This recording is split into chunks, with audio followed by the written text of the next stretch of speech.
Hey everyone, welcome to my channel. তো আজকে আবহাওয়াটা কিন্তু বেশ ভালো। আর সকাল সকাল আমি এখানে আলু ভাজি করছিলাম। আজকে একদম সিম্পল খাওয়া দাওয়া হবে। সকাল সকাল আলু ভাজি আর সাথে মুসুর ডাল। মুসুর ডালটা আমি একটু ঘন করে করেছি, আর এটা কিন্তু আম ডাল ছিল, সাথে গরম গরম ভাত। তো সকালের খাবার দাবার সিম্পল হওয়ার কারণ হলো আজকে দুপুরে মেইন ডিশ হচ্ছে দেশি মুরগি রান্না।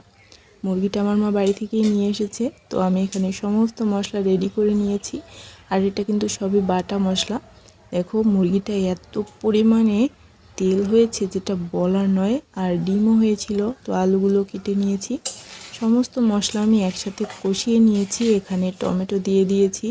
আর হ্যাঁ, প্রথমে কিন্তু আমি মুরগির যে চর্বিটা ছিল ওইটা ভাজি করে তেল বের করেছি, আর এখানে এক্সট্রা কোনো তেল ব্যবহার করব না।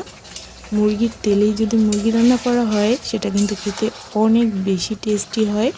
মুরগিটা ভালোভাবে আমি কষিয়ে নিয়েছি। এটা আর আজকে প্রেশারে দেব না। দেশি মুরগি এভাবে অল্প অল্প জালে কষিয়ে রান্না করলে কিন্তু খেতে অনেক বেশি মজা হয়। কষানো হয়ে গেলে আমি এর মধ্যে দিয়ে দিচ্ছি একদম গরম ফুটন্ত জল।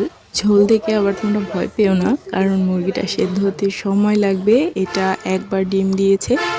তো এখানে ছোট ছোট যে ডিমগুলো ছিল, মানে কুসুমগুলো, এটাও আমি দিয়ে দিলাম। আর এরপরে যাচ্ছে কি বলো তো, এটা তোমরা কমেন্টে জানিও। এটা কিন্তু ভীষণ মজা লাগে খেতে আমার কাছে। তো চিকেন রান্না হয়ে গেল।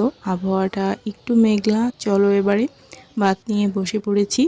একদম চিকেনের লাল ঝোল, সাথে একটু স্যালাড নিয়েছি, লেবু নিয়েছি, আর গরম গরম ভাত। তো চলো এবারে দুপুরে লাঞ্চটা কমপ্লিট করি। আজ এ পর্যন্তই, আবার দেখা হবে অন্য কোনো একদিন। সবাই ভালো থেকো, সুস্থ থেকো। ধন্যবাদ।